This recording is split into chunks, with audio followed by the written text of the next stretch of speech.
Love this one. Being good enough. Let's do this. Its big word says, I am good enough. I let go of perfection. I like this. Being good enough. Self care starts with being kinder to ourselves. Godness is just like the fifth time. So we read 10 pages of this book. Kinder to yourself. Would you berate your best friends the way you do yourself? We are often our own worst critic, demanding more and expecting higher standards than we would ever dream of asking of someone else. The bad news is that as a perfectionist, you will always feel as if you could have done better or worked harder. Those constant self judgments and feelings you are feeling you're falling short of expectation are exhausting and undermine confidence and self-esteem. Often we want everything to be perfect as a way of keeping control, but life is often beyond our control. Begin to notice when this need for perfection is arising. What do you discover? How you behave toward yourself? Do you ease off or press to accelerator to achieve more? How does this pressure affect you? For example, does it affect your sleep patterns, your appetite, relationship with others? Once you have begun to notice those thoughts, consider what is driving them and try to challenge and reframe them. Adopting a good enough approach can help to relieve the pressure. This very superficial thought, we don't have an author here, but I like to be critical and I like to be arched, so I'm gonna break this down. Being kinder to yourself, we haven't discovered what this means yet, but if we discover reading these guys, that would be the discovery of the 21st century. Would you berate your best friends the way you berate yourself? The answer is yes. I want my best friend to be honest and berate me and be cruelty extremely honest, because there is nothing more precious than being truthful.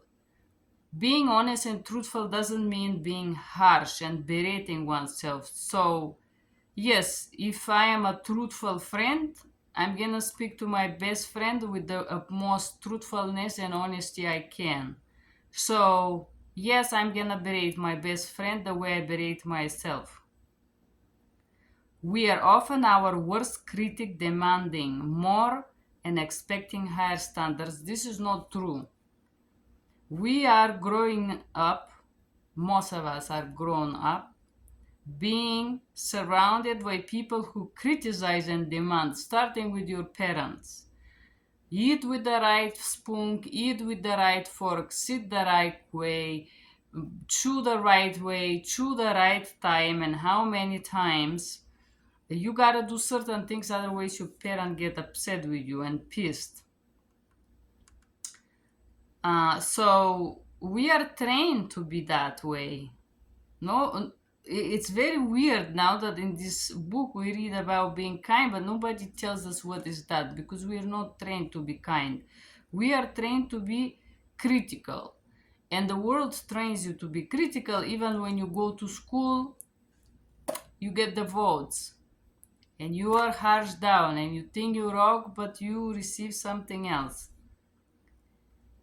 The perfectionist would always feels as if you could have done better or worked harder. No. Some people have this delusional idea of who they are and what they do. And they don't want to be better and they don't want to work harder. They just want money. So this again fantasy, but this okay. We're trying to learn from this book. The constant self-judgments and feelings you are feeling short of falling short of expectations. The problem is that we are busy to fulfill other people's expectations, not what we want, not what makes us happy. No, we gotta eat certain things for breakfast because parents want you to do them, because they don't want you to eat strawberry every morning because strawberry costs money, for example, and they rather have you eat like oatmeal because it's cheap and you're gonna eat less. So it is not true. If you are trained to be self-judgment, this comes from your childhood. You're not born self-judging yourself. This again, little bit blah blah blah. Exhausting and undermine confidence and self-esteem. We want everything to be perfect. No, I don't want things to be perfect. We want things to be correct. We want things to feel right. We don't want perfect man. We want a responsible man. We want honest man. We want truthful. We don't want him perfect. We want him to be able to apologize. It has nothing to do with control. So being good enough has nothing to do with you wanting to be in control. Being good enough is a social expectation and norm that is imposed to every society through judgment. You're constantly judged. The moment you walk out of the street, you judge this video with bad light and with me wearing no makeup. I'm judged too. I judge myself too all the time because the society trains us to do this. Begin to notice when this need to perfection is arising. I don't want to be perfect, but I know when I do bad job. This has nothing to do with perfection. Need to do better and to grow better has nothing to do with being good enough. What do you discover? How do you behave towards yourself? Do you want to achieve more? How pressure affects you? Pressures affect everybody the same way. They go crazy. They don't like it. They get stressed. They get hurt. They get annoyed. They get angry. They scream. It's negative. Pressures affect people negatively. Sleep patterns. Yeah, of course, you don't sleep well when there's a lot of pressure, appetite, undereat, overeat. Your relationship with why I have to care about others. I'm here to learn about relationship with myself, and I read already maybe 1, 2, 3, 4, 7, 8 pages talking about others. I gotta be busy with others. What driving these thoughts? Reframe them, adopting good enough thoughts approach to relieve pressure. I'm good enough. I know I'm good enough. Even this video is not perfect and you can hate me below it. Like my sisters hate me. Yeah, put me some hate. Because I already feel like I don't know how to be positive and kind to myself, and I'm trying to learn with you here. Thank you.